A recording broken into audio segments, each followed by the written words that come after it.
કેમ છો વિદ્યાર્થી મિત્રો? બધા મજામાં? લાસ્ટ લેક્ચરની અંદર આપણે વાત કરી હતી ડાયઇલેક્ટ્રિક પદાર્થ એટલે શું અને ધ્રુવીભવન એટલે શું, તેની ચર્ચા કર્યા બાદ આજે પ્રકરણની ખૂબ જ અગત્યની મોસ્ટ આઈએમપી થિયરી વિશેની ચર્ચા કરવાની છે. આજ પછીના 6 થી 7 લેક્ચર, મારા મત અનુસાર મેક્સિમમ 7 લેક્ચર જેવો સમય લાગશે, તે આપણું આખું પ્રકરણ પૂરું થશે. તે આપણા માટે ખૂબ જ અગત્યનું, ગુજરાત બોર્ડ માટે, કોમ્પિટિટિવ એક્ઝામ માટે જેવી કે JEE નીટ ગુજસેટ માટે આ ટોપિક ખૂબ જ અગત્યતા ધરાવે છે. આજના લેક્ચરની અંદર આપણે કેપેસિટરની બેઝિક માહિતી મેળવશું. ખૂબ જ બેઝિક ચર્ચાઓ લેવાની છે. કેપેસિટર એટલે શું થાય, કેપેસિટરનું કેપેસિટન્સ એટલે શું થાય, પછી તંત્ર હોય કેપેસિટરનું તો શું થાય, એક ગોળો હોય તો શું થાય, આવી બેઝિક માહિતી મેળવવાની છે. જો આજનો લેક્ચર આવડે તો એના પછીનો લેક્ચર આવડે, એના પછીના લેક્ચરમાં સમાંતર પ્લેટ કેપેસિટર આવે, આવડે તો એના પછીનો લેક્ચર આવડે. એવી રીતના 7 લેક્ચર એકબીજાથી કનેક્ટેડ છે. આપણે બધા ચેપ્ટરમાં એવું ન કહી શકતા હોય કે આ પૂછાય ને પૂછાય, પણ હું આ પ્રકરણમાં, આ થિયરીમાં ખૂબ જ ભારપૂર્વક કહું છું કે આ ટોપિક પૂછાય જ, 100% પૂછાય. એટલે આપણે આમાં ખાસ ધ્યાન દેવું. ઓકે, આ સૌથી પહેલા એક શબ્દ લખ્યો છે કેપેસિટર. તો કેપેસિટર એટલે શું? મારે આ પદને વ્યાખ્યાયિત કરવું હોય તો એની વ્યાખ્યા શું કહી શકાય સિમ્પલ શબ્દોમાં?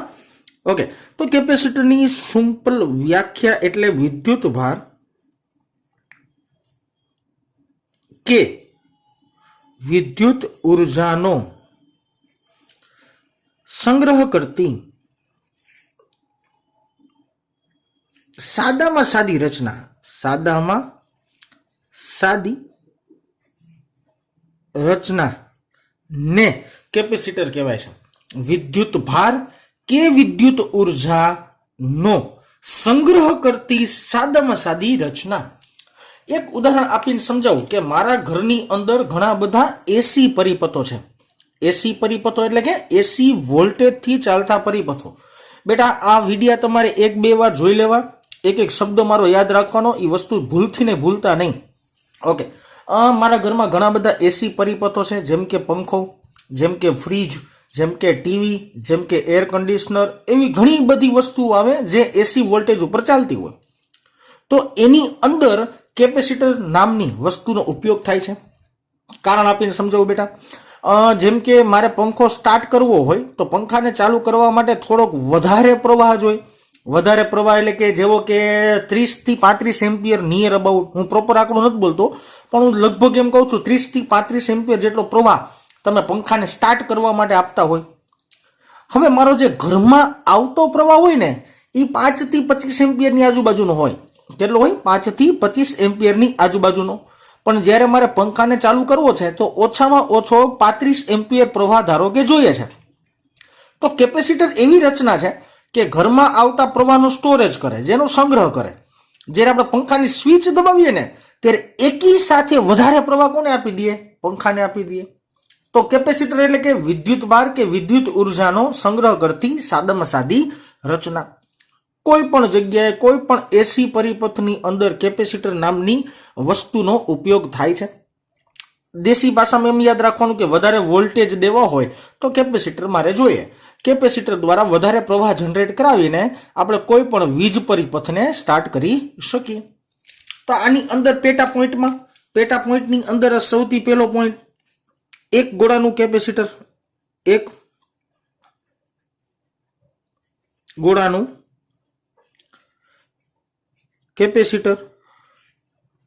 હવે એક ગોળો લખ્યો છે, એ ગોળો તમારે સુવાહક ધારવાનો છે. એક સુવાહક ગોળાનું કેપેસિટર, આવી વાક્ય રચના યાદ રાખવાની તમારે. હવે તમને સુવાહક ગોળો આપણે લેતા હોય તો કે ધારો કે હું એક ગોળો વિચારી લઉં, જે ગોળાની ત્રિજ્યા ધારો કે કેપિટલ R છે. હવે તમને બધાને ખબર છે કે ગોળાની અંદર વિદ્યુત ભાર રહી ન શકે. હંમેશા ગોળાને જો ચાર્જિંગ અથવા વિદ્યુત ભાર દેવામાં આવે તો તે બધાય વિદ્યુત ભારનું વિતરણ ગોળાની સપાટી પર થાય. તો કે ધારો કે મેં કોઈ એક ધન વિદ્યુત ભારિત ગોળો વિચાર્યો છે. ધન વિદ્યુત ભારિત ગોળો બોલો, અથવા તો એમ પણ કહી શકાય કે કોઈ પણ એક ગોળા ઉપર મેં ધન વિદ્યુત ભાર પ્રસ્થાપિત કરેલો છે, પ્રેરિત કરેલો છે, આવા શબ્દો બોલી શકાય. હવે ધન વિદ્યુત ભારિત ગોળા ની સપાટી પરના કોઈ બિંદુએ વિદ્યુત ક્ષેત્ર મારે શોધવું હોય તો મારી પાસે વિદ્યુત ક્ષેત્રનું સમીકરણ છે E બરાબર કે ક્યુ બાય આર સ્ક્વેર. કોઈ પણ બિંદુએ મારે વિદ્યુત ક્ષેત્ર શોધવું હોય તો આવા સામાન્ય સમીકરણ પરથી વિદ્યુત ક્ષેત્ર શોધી શકાય. હવે મારે સપાટી પરના કોઈ પણ બિંદુએ વિદ્યુત સ્થિતિમાન શોધવું હોય તો V ઇઝ ઇક્વલ ટુ કે ક્યુ બાય આર. આવા સિમ્પલ સૂત્ર ઉપરથી આપણે વિદ્યુત સ્થિતિમાન પણ શોધી શકીએ છીએ. ઓકે, સરસ. એનો મતલબ એવો થયો કે ધન વિદ્યુત ભાર પ્રસ્થાપિત કરેલો હોય તો કોઈ પણ બિંદુએ વિદ્યુત ક્ષેત્ર શોધવા માટે આ સમીકરણ અને વિદ્યુત સ્થિતિમાન શોધવા માટે આ સમીકરણ. આ સમીકરણને જો તમે ધ્યાનપૂર્વક જુઓ તો ગોળાની ત્રિજ્યા અચળ રાશિ કહેવાય. આ ગોળાની ત્રિજ્યા કઈ બદલાઈ નથી જતી, અત્યારમાં અચળ છે એવું માની લઈએ. કે અચળ રાશિ વિચારીએ કે એટલે શું થવાનું 1/4πε0 9 × 10⁹ ખ્યાલ છે બધાને. તો આ સમીકરણ પરથી આપણે આમ લખી શકીએ કે E પ્રોપોર્શનલ ટુ Q થાય. એવી જ રીતના આમાં પણ એવું જ કંઈક બનાવી શકીએ કે અને R ને અચળ ધારીએ તો V પ્રોપોર્શનલ ટુ Q આવું આપણે ધારો કે લખી શકીએ. તો આ બે સંબંધ યાદ રાખવાના કે વિદ્યુત ક્ષેત્રનો સંબંધ Q સાથે અને વિદ્યુત સ્થિતિમાનનો સંબંધ Q સાથે. હવે આનો મતલબ શું થાય તો કે જેમ જેમ જેમ જેમ જેમ ગોળા પરનો વિદ્યુત ભાર વધારીએ તેમ તેમ તેમ તેમ તેમ ગોળાને લીધે મળતું વિદ્યુત ક્ષેત્ર વધે. જેમ જેમ જેમ જેમ જેમ ગોળા પરનો વિદ્યુત ભાર વધારીએ તેમ તેમ તેમ તેમ તેમ ગોળા પરનું વિદ્યુત સ્થિતિમાન વધે. બીજી એક અગત્યની બેઝિક વસ્તુ તો ગોળા પર ચાર્જ ધન છે તો ધન વિદ્યુત ભારને લીધે ઉદ્ભવતું વિદ્યુત ક્ષેત્ર સપાટીને લંબ બહાર નીકળતી દિશામાં હોય. આવી રીતના હું રેન્ડમલી અમુક અમુક વિદ્યુત ક્ષેત્ર રેખાઓ બેટા દોરું છું સપાટીને લંબ અને સપાટીથી દૂર જતી અથવા તો બહાર નીકળતી દિશામાં હોય છે. આવી રીતના વિદ્યુત ક્ષેત્ર તમને સપાટી પર જોવા મળે. કોને લીધે? ધન વિદ્યુત ભારને લીધે. ઋણ વિદ્યુત ભાર હોય તો ત્રિજ્યાવર્તી અંદર જતી દિશામાં મળે. આપણે એવું ધારી લઈએ કે ધારો કે સપાટી પરનો કુલ વિદ્યુત ભાર Q જેટલો છે. કુલ વિદ્યુત ભાર કેટલો છે? Q જેટલો કુલ વિદ્યુત ભાર છે. અને આ Q વિદ્યુત ભારને લીધે મળતું વિદ્યુત ક્ષેત્ર E બરાબર કે Q બાય આર સ્ક્વેર અને વિદ્યુત સ્થિતિમાન V બરાબર કે Q બાય આર જેટલું મળે છે. હવે એક વસ્તુ સમજાવો તમે સર વિદ્યુત ભાર તો ઓકે હાલો આ ઉપર કેપેસિટરની વ્યાખ્યામાં મારી આંગળી જીરીક જોતા જજો. વિદ્યુત ભાર તો ઓકે મને કઈ પ્રશ્ન નથી, પ્રોબ્લેમ નથી. વિદ્યુત ભાર તો તમે મૂકો હાલો વાંધો ડન. પણ આ વિદ્યુત ઉર્જા એટલે શું? ગોળા ઉપર મેં વિદ્યુત ભાર મૂકી દીધો છે પણ વિદ્યુત ઉર્જા એટલે શું? ખાસ યાદ રાખવાનું બેટા કે વિદ્યુત ઉર્જા એટલે કે જે વિદ્યુત ક્ષેત્ર બને છે તે ક્ષેત્રની અંદર સંકળાયેલી ઉર્જાને વિદ્યુત ઉર્જા કહેવાય. હજી એકવાર, સપાટી પર વિદ્યુત ભારના વિતરણને લીધે જે ક્ષેત્ર ક્રિએટ થાય છે તે ક્ષેત્રની અંદર રહેલી ઉર્જાને વિદ્યુત ઉર્જા કહેવાય છે. આ સિમ્પલ લોજિક યાદ રાખવાનું. બીજી એક વસ્તુ, વ્યવહારિક જીવનમાં એક ગોળાનું કેપેસિટર જરાય ઉપયોગી નથી. કેમ નથી એ સમજાવું. બીજી એક વાત કે આ ગોળા પર અમુક લિમિટેશન જ વિદ્યુત ભાર મૂકી શકાય. નકર તો તમે એમ જ કહી રાખો ને કે વિદ્યુત ભાર વધારે રાખો તો વિદ્યુત ભાર વધારે રાખો તો વિદ્યુત ક્ષેત્ર વધે રાખે. વિદ્યુત ક્ષેત્રને લીધે જ વિદ્યુત ઉર્જા મળતી હોય તો તમને વિદ્યુત ઉર્જા મળી જ રાખે મળી જ રાખે મળી જ રાખે. ના, આમ ન હોય. વિદ્યુત ભાર અમુક હદ સુધી જ વધારી શકાય અને વિદ્યુત ક્ષેત્ર અમુક હદ સુધી જ વધારી શકાય. સાહેબ કારણ સાથે વાત કરો, આમ હવામાં નથી સમજાતું. ઓકે બેટા, ચાલો કારણની ચર્ચા કરીએ. ધારો કે આપણે એવું માની લઈએ, એક વસ્તુ પહેલા ધારવી પડશે અહીંયા કે ગોળાની ફરતેનું જે માધ્યમ છે ને એ માધ્યમ તરીકે આપણે હવા વિચારી લઈએ. ચાલો, ગોળાની ફરતે જે માધ્યમ છે એ માધ્યમ તરીકે હવા એર વિચારી લઈએ. હવે હવાનો અણુ હોય ને એ વિદ્યુતની દ્રષ્ટિએ તટસ્થ હોય, બધાને ખબર જ છે. આ હવાનો એક અણુ વિચારીએ, દેખાવા પૂરતો મોટો દર્શાવ્યો, આવડો બધો હોય નહીં. ઓકે, હવાનો એક અણુ વિદ્યુતની દ્રષ્ટિએ તટસ્થ હોય મતલબ એવો થયો પ્લસ અને ઋણ વિદ્યુત ભાર આવી રીતના એમાં રહેલા છે. આયનો બોલી શકાય, મને કઈ પ્રોબ્લેમ નથી, પણ હું દેશી શબ્દમાં થોડુંક જાઉં છું. હવે જ્યારે આ હવાનો અણુ આ વિદ્યુત ક્ષેત્રની અંદર આવે, સમજી શકો છો કે ફરતે ઓલરેડી ધન વિદ્યુત ભારને કારણે વિદ્યુત ક્ષેત્ર તો છે જ, એની અંદર આ હવાનો અણુ છે. તો હવાના અણુની અંદર ધન વિદ્યુત ભારને ક્ષેત્રની દિશામાં બળ લાગશે. હવાના અણુ પર ધન વિદ્યુત ભારને લીધે ક્ષેત્રની દિશામાં બળ લાગશે અને આ ઋણ વિદ્યુત ભારને ક્ષેત્રની વિરુદ્ધ દિશામાં બળ લાગશે. વિદ્યાર્થી મિત્રો, આ મારે સમજાવવાની જરૂર નહીં રહેતી હોય. ધન વિદ્યુત ભાર પર ક્ષેત્રની દિશામાં જ બળ લાગે વિદ્યુત ક્ષેત્રને લીધે, અને ઋણ વિદ્યુત ભાર પર ક્ષેત્રની વિરુદ્ધ દિશામાં જ બળ લાગે ક્ષેત્રને લીધે. ઓકે, સરસ. તો જેમ જેમ જેમ જેમ જેમ ક્ષેત્ર વધારતા જાવ તેમ તેમ તેમ તેમ તેમ આ ધન વિદ્યુત ભાર પર વધારે બળ લાગે તો વધારે દૂર જવા માંડે, અને ઋણ વિદ્યુત ભાર પર વધારે બળ લાગે તો એ વધારે દૂર જવા માંડે. એક સમય એવો આવે કે વિદ્યુત ભાર બહુ વધાર્યા, વિદ્યુત ક્ષેત્ર બહુ વધ્યું, વિદ્યુત ક્ષેત્ર બહુ વધવાને કારણે આ ધન અને ઋણ વીજભાર હવાના છૂટા પડી ગયા. દેશી ભાષામાં હવાનું આયનીકરણ થઈ ગયું. તમારા શબ્દમાં, કેમિસ્ટ્રીના શબ્દમાં બોલો ને તો હવાનું શું થઈ ગયું? વિદ્યુત ક્ષેત્રને લીધે આયનીકરણ થઈ ગયું. આયનીકરણ એટલે શું? તો કે ધન અને ઋણ બે વીજભાર છૂટા પડી ગયા. છૂટા પડવાનું કારણ શું? તો કે જેમ જેમ વિદ્યુત ભાર વધારતા ગયા તેમ તેમ વિદ્યુત ક્ષેત્ર વધતું ગયું. વિદ્યુત ક્ષેત્રને કારણે હવાના અણુ પર બળ લાગતું ગયું, અને બળ લાગવાને લીધે હવાના અણુનું આયનીકરણ થઈ ગયું. આયનીકરણ થાય તો ધન વિદ્યુત ભાર જ્યાં જાય, મને આની ચર્ચા નથી કરી મારે, ભૂલી જ જાઓ. ધન વિદ્યુત ભાર આમ જાય તમને ખબર હોવી જોઈએ, પણ જ્યાં જાય એને ભૂલી જાઓ. પણ ઋણ વિદ્યુત ભાર તો ગોળા તરફ થાય ને, પણ ઋણ વિદ્યુત ભાર ગોળા તરફ જાય. એનો મતલબ એવો થયો, ગોળા પર પોઝિટિવ ચાર્જ પહેલા તો હતો જ, હવે હવાનો ઋણ વિદ્યુત ભાર ગોળા પર જાય છે. એનો મતલબ એવો થયો ને કે ધન અને અહીંથી ઋણ આવ્યો, અહીંયા ધન હતો અહીંથી ઋણ આવ્યો, તો ધન અને ઋણ ભેગા થઈને સમતોલની સ્થિતિમાં આવી જાય. દેશી ભાષામાં હવા હવે ગોળા પરના ધન વિદ્યુત ભારનો કાર્યક્રમ પૂરો થતો હશે, ધન વિદ્યુત ભાર ઘટતું જતું હશે. આવી અસરને શબ્દના સ્વરૂપમાં યાદ રાખવાનું છે વિદ્યાર્થી મિત્રો. આવી અસરને કહેવામાં આવે છે ડાઈ ઇલેક્ટ્રિક, શબ્દ બહુ વિચિત્ર છે, બ્રેકડાઉન. તમારા શબ્દો ભણવામાં આગળ જતા આવશે, સેમિકન્ડક્ટર ચેપ્ટરમાં આવશે, પણ ડાયઇલેક્ટ્રિક નહીં આવે, ખાલી બ્રેકડાઉન આવશે. ઓકે, હવે એ શબ્દને શું કહેવાય? ડાઈ ઇલેક્ટ્રિક બ્રેકડાઉન. તો વિદ્યાર્થી મિત્રો હજી એકવાર હું વ્યાખ્યા લખવાની જરૂર નથી, ટેક્સ્ટ બુકમાં બહુ છે નહીં, પણ છતાંય આપણે આપણી ચર્ચા માટે શબ્દ બોલવો હોય તો શું બોલાય? તો કે જ્યારે બાહ્ય વિદ્યુત ક્ષેત્રમાં હવાનો કોઈ અણુ આવે તો હવામાંનો રહેલો ઋણ વિદ્યુત ભાર જ્યારે ગોળા પરના ધન વિદ્યુત ભાર સાથે સંયોજાય અને ત્યારે ગોળા પરનો જે ચાર્જ ઘટવા માંડે ને, આ અસરને, આ ઘટનાને ડાઈ ઇલેક્ટ્રિક બ્રેકડાઉન કહેવાય. તમારી વ્યાખ્યાના સંદર્ભમાં લખ્યું લખી નાખજો. ડાયઇલેક્ટ્રિક બ્રેકડાઉન વિશે સમજાવું છું તો હજી એક શબ્દ સમજવો જોઈએ મારે, જે આપણી ટેક્સ્ટ બુકમાં છે, જેનું નામ છે ડાઈ ઇલેક્ટ્રિક સ્ટ્રેન્થ. ડાઈ ઇલેક્ટ્રિક સ્ટ્રેન્થ. હવે ડાયઇલેક્ટ્રિક સ્ટ્રેન્થ એટલે શું? મારે એની વ્યાખ્યા લખી તો પહેલા વ્યાખ્યા લખી દઉં, ત્યારબાદ હું વ્યાખ્યા સમજાવું. વિદ્યુત ક્ષેત્રમાં જે મૂલ્ય માટે હવાના અણુનું આયનીકરણ શરૂ થાય તે મૂલ્યને, તે વિદ્યુત ક્ષેત્રના મૂલ્યનો સાચો શબ્દ આવી રીતના બેટા લખાય, ડાઈ ઇલેક્ટ્રિક સ્ટ્રેન્થ. સ્ટ્રેન્થ એટલે ક્ષમતા કહે છે. ઓકે, આ વ્યાખ્યા યાદ રાખવાની ખાસ. ડાઈ ઇલેક્ટ્રિક સ્ટ્રેન્થ એટલે શું વિદ્યાર્થી મિત્રો?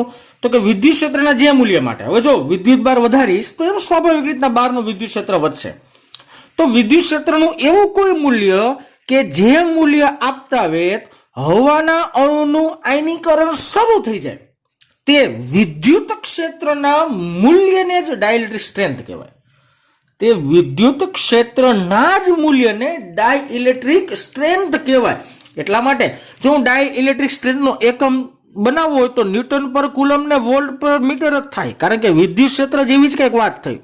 આ કોઈ એક વિદ્યુત ક્ષેત્રનું મૂલ્ય જ છે કે જે મૂલ્યએ હવાના અણુનું આયનીકરણ શરૂ થઈ જવું જોઈએ, તે વિદ્યુત ક્ષેત્રના મૂલ્યને શું કહેવાય?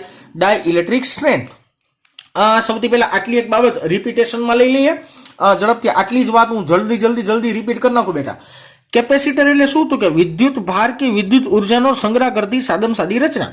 વિદ્યુત ભાર કે વિદ્યુત ઉર્જાનો સંગ્રહ કરતી હોય એવી સાદમ સાદી રચનાને આપણે કેપેસિટર કહીએ. આગળ વાત કરીએ, એક ગોળાનું કેપેસિટર બનાવવું તો કેવી રીતના બને? એક સુવાહક ગોળો લ્યો, સુવાહક ગોળાની ઉપર જોજો ઉપરની અંદર તમે વિદ્યુત ભાર મૂકશો ને તો ફરીને ઉપર જ વહી જાય. આ બધાને ખબર જ છે, આગલી બધી ઘણી બધી થિયરીમાં ચર્ચા કરેલી છે. ઓકે, તો ગોળા પર મેં ધન વિદ્યુત ભાર પ્રસ્થાપિત કર્યો. ધારો કે ગોળા પર વિદ્યુત ભાર જે પ્રસ્થાપિત કર્યો જેને આપણે ક્યુ કહી દઈએ. હવે જો ધન વિદ્યુત ભાર હોય તો ધન વિદ્યુત ભારને લીધે પોતાની ફરતે ધન વિદ્યુત ભારને લીધે પોતાની ફરતે વિદ્યુત ક્ષેત્ર ક્રિએટ થાય અને તે વિદ્યુત ક્ષેત્ર સપાટીથી દૂર બહાર નીકળતી દિશામાં હોય અથવા તો ત્રિજ્યાવર્તી દૂર જતી દિશામાં હોય. મારે કોઈ પણ બિંદુએ વિદ્યુત ક્ષેત્ર ગોતવું હોય તો KQ બાય R સ્ક્વેર અને મારે વિદ્યુત સ્થિતિમાન શોધવું હોય તો KQ બાય R જેટલું તમને મળતું હશે. હવે આ એક ગોળાનું કેપેસિટર છે ને એ આપણા માટે જરૂરી નથી, કારણ કે મારે વિદ્યુત ઉર્જાનો સંગ્રહ કરવો છે. હવે જ્યારે અહીંયા તમે રચના જુઓ, અહીંયા વિદ્યુત ઉર્જા છે ને એ બધી બાજુ ફેલાયેલ છે. અહીંયા કંઈક વિદ્યુત ઉર્જા અહીંયા હોય, અહીંયા હોય, અહીંયા હોય, બધી બાજુ વિદ્યુત ઉર્જા ફેલાયેલી છે. તો આ વિદ્યુત ઉર્જાનો હું સંગ્રહ ન કરી શકું પણ મને કે કામ નહીં આવે. બરાબર ને? વિદ્યુત ઉર્જાનો કોઈ સંગ્રહ કરી શકાશે નહીં. શું પ્રશ્ન આવે છે તો કે સાહેબ જો એક હવાનો અણુ હોય તો હવાનો અણુ વિદ્યુત ક્ષેત્રની અંદર રાખવામાં આવે. મેં જો આ વસ્તુ કેના માટે સમજાવી એ વસ્તુ ભૂલતા નહીં કે આ ધન વિદ્યુત ભાર છે ને એ અમુક લિમિટેશનમાં જ મૂકી શકાય. અસંખ્ય ધન વિદ્યુત ભાર પ્રસ્થાપિત ન કરી શકાય. કારણ શું તો કે વિદ્યુત ભાર વધારો એમ વિદ્યુત ક્ષેત્ર વધે અને જેમ જેમ વિદ્યુત ક્ષેત્ર વધશે તેમ તેમ તેમ હવાનું આયનીકરણ થશે અને હવામાં રહેલો ઋણ ચાર્જ એ ગોળા પર ધન ચાર્જ સાથે સંયોજાઈને ગોળા પરનો વિદ્યુત ભાર ઘટાડવા માંડશે પરિણામે. બરાબર? એટલે ગોળા પરનો ચાર્જ અમુક હદ સુધી તમે વધારી શકશો. તો આ અસરને આ ઘટનાને ડાયઇલેક્ટ્રિક બ્રેકડાઉન કહેવાય. અને ડાયઇલેક્ટ્રિક સ્ટ્રેન્થ એટલે શું તો કે વિદ્યુત ક્ષેત્રના જે મૂલ્ય માટે હવાના અણુનું આયનીકરણ શરૂ થાય તે મૂલ્યને ડાયઇલેક્ટ્રિક સ્ટ્રેન્થ કહેવામાં આવે છે. આટલી બેઝિક ચર્ચા. એક સમીકરણ યાદ રાખજો, V પ્રોપોર્શનલ ટુ Q છે એવું કંઈ. આની ઉપરથી એક નવો પોઈન્ટ અથવા નવો ટોપિક કો કહી દો જેનું નામ છે કેપેસિટન્સ. કેપેસિટર ને કેપેસિટન્સ બે અલગ અલગ વસ્તુ છે બેટા, એટલે કન્ફ્યુઝ નહીં થવાનું. કેપેસિટન્સ ને C વડે દર્શાવાય. ઓકે, અહીંથી અગત્યતા શરૂ થાય છે. સમજો, કેપેસિટન્સ ને C વડે દર્શાવાય અને મારે બેઝિક શબ્દોમાં જો આની વ્યાખ્યા કેવી હોય, બેઝિક શબ્દોમાં વ્યાખ્યા કેવી તો આમ કહી શકાય કે કેપેસિટન્સ એટલે વિદ્યુત ભાર સંગ્રહ કરવાની ક્ષમતા અથવા કેપેસિટી. કેપેસિટન્સ એટલે કે કેપેસિટરમાં વિદ્યુત ભાર સંગ્રહ કરવાની ક્ષમતાને શું કહેવાય? કેપેસિટન્સ કહેવાય. શબ્દ બધે સમજવાનો. કેપેસિટર એટલે તો કે સંગ્રહ કરતી સાદી રચના અથવા સાદું ઉપકરણ એમ બોલી લેવાનું. પણ આ જે વિદ્યુત ભાર ને વિદ્યુત ઉર્જા જે સંગ્રહ કરવાની કેપેસિટી હોય ને એને શું કહેવાય? કેપેસિટન્સ કહેવાય. ઓકે, મારું આનું સામાન્ય સૂત્ર, મારે આનું સૂત્ર તારવું તો તારવી શકાય. કેવી રીતના તો કે આ મારી પાસે સમીકરણ છે V પ્રોપોર્શનલ ટુ Q. તો અહીંયા આવી લખી શકાય ને Q proportional two V. V એટલે વિદ્યુત સ્થિતિમાન છે. હું આને આમે લખી શકું ને Q ના છેદમાં V પ્રોપોર્શનલ ટુ 1. અહીંયા કાંઈ વધે જ નહીં ને, V નામ લઈ લ્યો તો. ઓકે, હવે પ્રોપોર્શનલ ટુ કાઢી નાખો તો Q ના છેદમાં V બરાબર C. તો આમાં C ને કહેવામાં આવે છે કેપેસિટન્સ. C એટલે કેપેસિટન્સ. અને કોઈ પણ એક જ પદાર્થ માટે હું આની વાત કરતો ને આનું કેપેસિટન્સ ગોતવું હોય તો આના માટે કેપેસિટન્સ અચળ રાશિ. હવે ગોળો બદલાવી નાખો ને તેના માટે કેપેસિટન્સ અચળ રાશિ. પાછું ગોળો બદલાવી નાખો ને તેના માટે કેપેસિટન્સ અચળ રાશિ. બધે આનું મૂલ્ય એક જ ન હોય, બધે મૂલ્ય બદલતું પણ જે સાધન કે જે રચના લ્યો છો ને તેના માટે કેપેસિટન્સ એક જ હોય, અલગ અલગ ન હોય. મેં આ 5 સેન્ટીમીટરની ત્રિજ્યાનો ગોળો લીધો ને તો આનું કેપેસિટન્સ ધારો કે કાંઈક મળ્યું. હવે હું અહીંયા 10 સેન્ટીમીટરની ત્રિજ્યાવાળો ગોળો લઈ લઉં તો એનું કેપેસિટન્સ બદલી જાય. પણ જે બદલે ને એ અચળ રહે, એ બદલાય નહીં પાછું. સમજો મારી વાત આખી. 5 સેન્ટીમીટર માટે ધારો કે X મળ્યું તો કોઈ પણ 5 સેન્ટીમીટરના ગોળા માટે X જ મળે. બરાબર? 10 સેન્ટીમીટર માટે ધારો કે મને Y મળ્યું તો કોઈ પણ 10 સેન્ટીમીટર મને Y જ મળે. એટલે કેપેસિટન્સ ઓમ અચળ રાશિ ગણી શકાય કોઈ પણ એક વસ્તુ માટે. મારે આના એકમની ચર્ચા કરવી હોય તો આનો એકમ યાદ રાખવા જેવું. કેપેસિટન્સનો એકમ, એક એકમ તો તમને બનાવતા આવશે વિદ્યુત ભારના છેદમાં વિદ્યુત સ્થિતિમાન, એટલે એકમ બનાવતા આવડે. પણ બીજો અગત્યનો એકમ છે જેને કહેવાય છે ફેરેડે, જેને દર્શાવે છે F વડે. ફેરેડે નામનો વૈજ્ઞાનિક હતો, એની ઉપરથીનો એકમ પહેલો છે જેને કહેવામાં આવે છે ફેરેડે. ઓકે, ફેરાડે બોલતા હોય ઘણી જગ્યાએ, પણ હું બોલું છું ફેરેડે. ઓકે, હવે મારે ધારો કે અહીંયા જે વાત ચાલતી હતી એક ગોળાના કેપેસિટરની, તો એક ગોળા માટે જ કેપેસિટન્સ ગોતવું હોય તો કેમ ગોતી શકાય? ચાલો અહીંયા હેડિંગ આપી દઈએ, એક ગોળાના કેપેસિટર માટે, એક ગોળાના જ કેપેસિટર માટે મારે એનું કેપેસિટન્સ ગોતવું છે. બહુ સિમ્પલ ગોતી શકાય. મારી પાસે વ્યાપક સમીકરણ શું છે? અહીંથી વ્યાપક સમીકરણ હું ઉપાડું છું, સી બરાબર ક્યુ ના છેદમાં વી. હવે ક્યુ એટલે તો કે ગોળા પરનો વિદ્યુત ભાર. અહીંયા ગોળા પરનો સાહેબ કેટલો વિદ્યુત ભાર લીધો હતો? તો કે સાહેબ ક્યુ લીધો હતો. મૂકને ભાઈ એમને. ઓકે, વી એટલે શું? તો કે ગોળા પરના સપાટી પર વિદ્યુત સ્થિતિમાન. તો નીચે જો સૂત્ર તમને દેખાતું નથી પણ મેં લખ્યું હતું, જે હતું કે ક્યુ બાય આર. આ કે ક્યુ અને એના છેદમાં આર, એટલે ક્યુ ક્યુ ઉડી જાય, છેદનો છેદ એટલે આર અંશમાં જાય તો આર ના છેદમાં કે થાય આર કે. યાદ રાખી લેવાનું, એક ગોળાનું કેપેસિટન્સ આર કે થાય. હવે જો હું દોઢો થાવો, કે બરાબર શું લખાય? 1/4πε0, છેદનો છેદ અંશમાં. તો અહીંયા સમીકરણ શું બને? 4πε0 ઇન્ટુ આર. તો આ એક ગોળા માટેના કેપેસિટન્સનું સૂત્ર થયું, જે એમસીક્યુ ની દ્રષ્ટિએ ખૂબ જ અગત્યતા ધરાવે છે. યાદ રાખવાનું છે. હું એક કામ કરો બેટા, સૂત્ર થોડુંક નીચે અલગ લખી નાખું. અહીંયા અલગ લખું છું, સી બરાબર આર બાય કે, અથવા તો 4πε0 ઇન્ટુ આર લખી શકાય. આ એક ગોળા માટે કેપેસિટન્સનું સમીકરણ થયું. ઓકે, આ સમીકરણ ઉપરથી થોડાક એમસીક્યુ ની દ્રષ્ટિએ મસ્તીના પોઈન્ટ વિચાર લઈ. એમસીક્યુ ની દ્રષ્ટિએ ખાસ યાદ રાખજો. એમસીક્યુ આમાંથી કેવી કેવી ટાઈપના બનાવી શકાય? આ સમીકરણ ઉપરથી એમ લખી શકાય કે એક ગોળો હોય તો એનું કેપેસિટન્સ તેની ત્રિજ્યાના સમપ્રમાણમાં હોય. એક ગોળો હોય તો તેનું કેપેસિટન્સ તેની ત્રિજ્યાના સમપ્રમાણમાં હોય. હવે મારે ધારો કે ગોળાના ક્ષેત્રફળ વિશે વાત કરવી હોય તો કે ગોળાનું ક્ષેત્રફળ એ બરાબર 4πr² થાય. હવે 4π પાછી અચળ રાશિ થઈ ગઈ, એટલે એમાં હું હરી નહીં કરું. તો આમ લખી શકું ને બેટા, એ પ્રોપોઝનલ ટુ r². બંને બાજુ વર્ગ લઈ લ્યો તો વર્ગ નો લેવાય બેટા, બંને બાજુ વર્ગમૂળ લઈએ. બંને બાજુ વર્ગમૂળ લઈ લે, અહીંયાથી શું થાય? √a proportional to r. એનો મતલબ એવો થયો r પ્રોપોઝનલ ટુ √a. હવે જો આ સમીકરણ મુજબ કેપેસિટન્સનું મારે સૂત્ર બનાવવું હોય તો આ સમીકરણ મુજબ કેપેસિટન્સનું સૂત્ર બનાવવું તો આમ લખી શકાય ને કે સી પ્રોપોઝનલ ટુ √a. દેશી ભાષામાં r ની જગ્યાએ મેં a કરી નાખ્યો. તો આ એક ક્ષેત્રફળના સમપ્રમાણમાં કેપેસિટન્સ કેવી રીતના આવે યાદ રાખવાનું. બીજી એક વાત કરી, આપણે ચર્ચા કરીએ છીએ ગોળા માટે, તો ગોળાનું કદ એટલે કદ વી.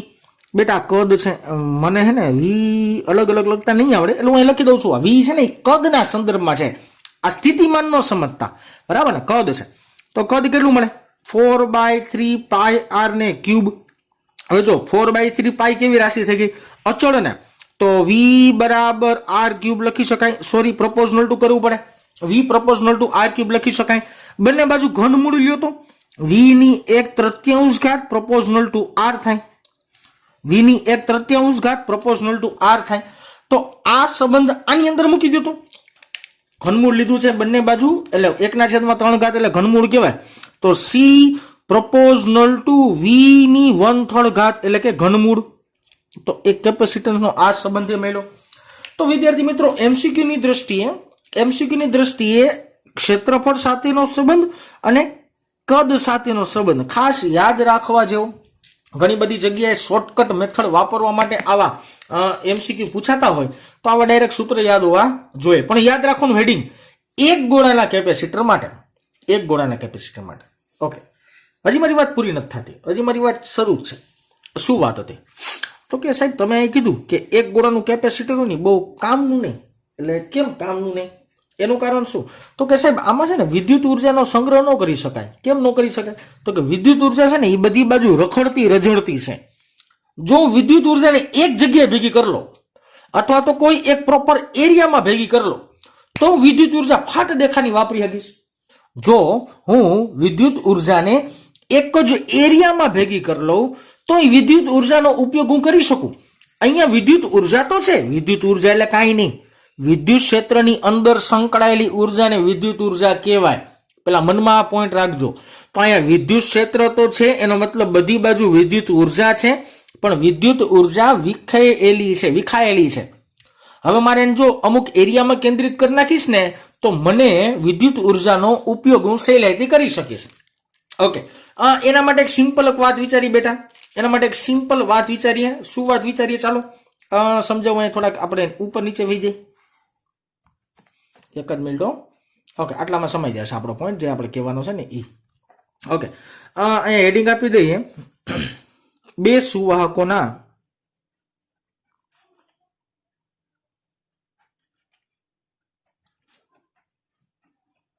તંત્રનું કેપેસિટર.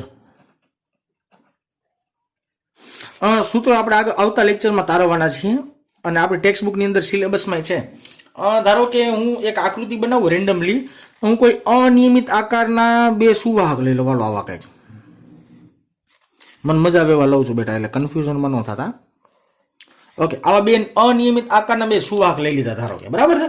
ઓકે, હવે ધારો કે આ સુવાહક ઉપર, આ સપાટી ઉપર આપણે ધન વિદ્યુત ભાર પ્રસ્થાપિત કરીએ અને આ સુવાહક ઉપર આપણે ધારો કે ઋણ વિદ્યુત ભાર ચાલો પ્રસ્થાપિત કરી દઈએ.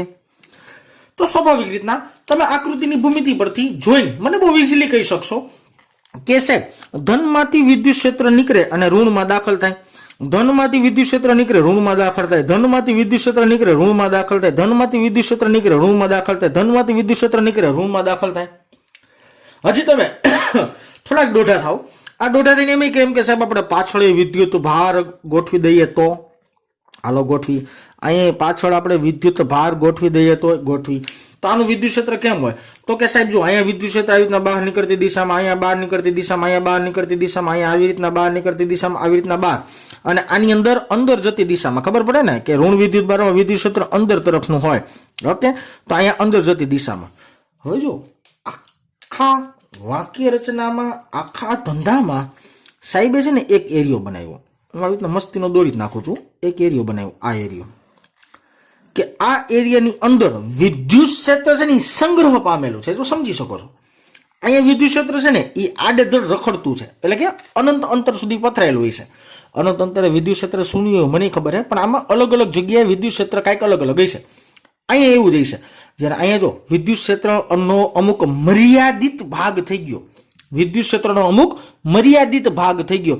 ઉપરના પોઈન્ટમાં મારે શું લોચા આવતા હતા કે વિદ્યુત ક્ષેત્ર બધી બાજુ પથરાયેલું હતું, એટલે વિદ્યુત ઉર્જા બધી બાજુ પથરાયેલી મળતી હતી, એક જગ્યાએ નથી મળતી. જ્યારે અહીંયા જો વિદ્યુત ક્ષેત્ર તમને અમુક મર્યાદિત એરિયામાં જ મળ્યું, તો અહીંયા મને વિદ્યુત ઉર્જા અમુક એરિયામાં જ મર્યાદિત રીતના મળશે.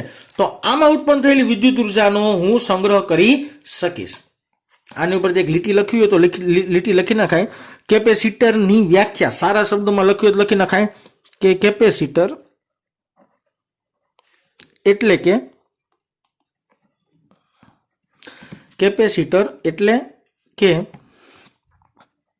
અલગ, કેપેસિટર એટલે કે અલગ કરેલા બે સુવાહકોનું તંત્ર. કેપેસિટર એટલે કે અલગ કરેલા બે સુવાહકોના તંત્રથી બનતી રચનાને શું કહી શકાય? સારી ભાષામાં કેપેસિટર કહી શકાય.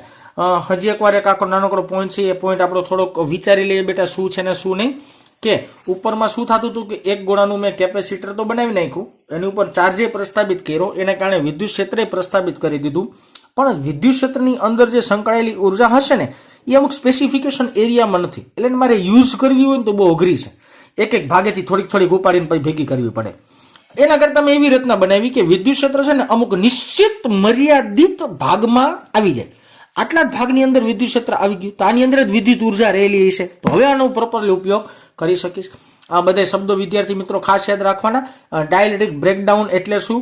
તો કે જ્યારે વિદ્યુત ભારનું આયનીકરણ થઈ જતું હોય અને ત્યારે આની પરનો ચાર્જ ઘટવાની શરૂઆત થઈ જાય ને તો એને કહેવાય ડાયલેક્ટ્રિક. આ અસરને, આ ઘટનાને કહેવાય ડાયલેક્ટ્રિક બ્રેકડાઉન. શબ્દ ખાલી યાદ રાખવા જેવો નથી, ટેક્સ્ટ બુકમાં નથી, પણ આપણી જાણકારી હોવી જોઈએ. સ્ટ્રેન્થ એટલે મેં લખ્યું છે વિદ્યુત ક્ષેત્રના જે મૂલ્ય માટે હવાના અણુનું આયનીકરણ શરૂ થાય તે મૂલ્યને ડાયલેક્ટ્રિક સ્ટ્રેન્થ કહેવાય છે. કેપેસિટન્સ એટલે વિદ્યુત ભારને સંગ્રહ કરવાની ક્ષમતા, બરાબર ને? એક ગોળો, એક ત્રિજ્યાવાળો ગોળો કેટલું વિદ્યુત ભાર પોતામાં કેચઅપ કરી શકે, કેટલો રાખી શકે, એની ક્ષમતાને કેપેસિટન્સ કહેવાય. જો દેશી શબ્દોમાં કહું તો સમીકરણ યાદ રાખવાનું, C = Q/V. આ સમીકરણ ખૂબ જ અગત્યનું. એકમ ફેરાડે યાદ રાખવાનો ખાસ. બરાબર ને? ઓકે, આની ઉપરથી છે ને એકવાર એક એક્ઝામમાં કઈ એક્ઝામ છે એ આઈ થિંક ગુજસેટની એક્ઝામ હતી, મને પ્રોપરલી નથી યાદ. પ્રશ્ન એવો કંઈક હતો કે પૃથ્વીના એક ગોળા પરનું કેપેસિટન્સ કેટલું હોય? પૃથ્વીના ગોળા પરનું કેપેસિટન્સ કેટલું હોય? હું બહુ સિમ્પલ ભાષામાં બોલી ગયો, પણ એને બહુ ટ્રિપિકલ શબ્દ વાપર્યા હતા કે ધારો કે પૃથ્વીને એક સુવાહક વસ્તુ ધારો અને પૃથ્વીનો એક ગોળો લેવામાં આવે તો પૃથ્વીના ગોળા પરનું કેપેસિટન્સ કેટલું મળે? આવો કંઈક પ્રશ્ન પૂછ્યો તો સિમ્પલ લોજિક છે બેટા. ક્યુ એટલે શું? તો કે વિદ્યુત ભાર, અને સી એ વી એટલે શું? વિદ્યુત સ્થિતિમાન. તો આ સમીકરણ ન વપરાય. એક ગોળાના કેપેસિટરમાં સમીકરણ કયું? આર બાય કે. તો આર એટલે પૃથ્વીની ત્રિજ્યા કેટલી? તો કે 6400 કિલોમીટર નિયર અબાઉટ. કે એટલે તો કે 9 × 10⁹. આની પરથી કેલ્ક્યુલેશન કરી નાખવાનું એટલે એક ગોળાનું શું મળી જાય તમને? કેપેસિટન્સ મળી જાય. હવે મારે ક્ષેત્રફળના સંદર્ભમાં જવું હોય તો આવા સમીકરણ બનાવી શકાય, કદના સંદર્ભમાં જવું હોય તો આવા સમીકરણ બનાવી શકાય. આ આપણો બેઝિક લેક્ચર હતો વિદ્યાર્થી મિત્રો. મેં તમને લાસ્ટ ટાઈમ પણ કીધું હતું કે તમે હોમવર્ક ધારો કે 2 વાર કરતા હોય તો હવેથી હોમવર્કની સંખ્યા 1 વાર વધારીને 3 વાર કરી નાખો. જે 1 વાર કરતા હોય 1 વાર વધારીને 2 વાર કરી નાખે. 12th વાળા સ્ટુડન્ટ જનરલી આખો વિડીયો જોતા નથી, અમુક વિદ્યાર્થીઓ જોવે છે. મને આમાં ખબર પડતી હોય સરેરાશ રેશિયો આવતો હોય, જે રેશિયો 10% જેટલો માંડ આવે છે, બરાબર ને? એટલે ઇટ્સ ઓકે. આ સ્કૂલની અંદર આ એકેય વસ્તુ રિવાઇઝ નથી થવાની, તમને બધાને ખ્યાલ છે. ખોટા 2 ચેપ્ટર તમે ઓપ્શનમાં કાઢી નાખો અને 1 મહિનો હજી સ્કૂલ ખુલવાની નથી એટલે આપણે ઓનલાઈન માધ્યમને જ વાસ્તવિક માધ્યમ તરીકે ગણીને ચાલવાનું છે. તો વિદ્યાર્થી મિત્રો ઘરે બેઠા બેઠા જેટલી વસ્તુ પાકી થાય, જેટલી વસ્તુનું રિવિઝન થાય, એ વસ્તુનું રિવિઝન સતત કરતા રહ્યો તો તકલીફ નહીં થાય. પછી આમાં ડાઉટ ડિફિકલ્ટીને આપણે લેક્ચર ગોઠવીએ જ છીએ, એમાં ટુ બી પોઈન્ટ ડાઉટ ડિફિકલ્ટી સોલ્વ થાય એવું જીરીક જોવો, બરાબર ને? તમારી પાસે વસ્તુ તૈયાર હોવી જોઈએ, ગોતવા ન જવી જોઈએ, એનું થોડુંક ધ્યાનમાં લેજો. તો ચાલો વિદ્યાર્થી મિત્રો આજે અહીંયા સુધી રાખીએ.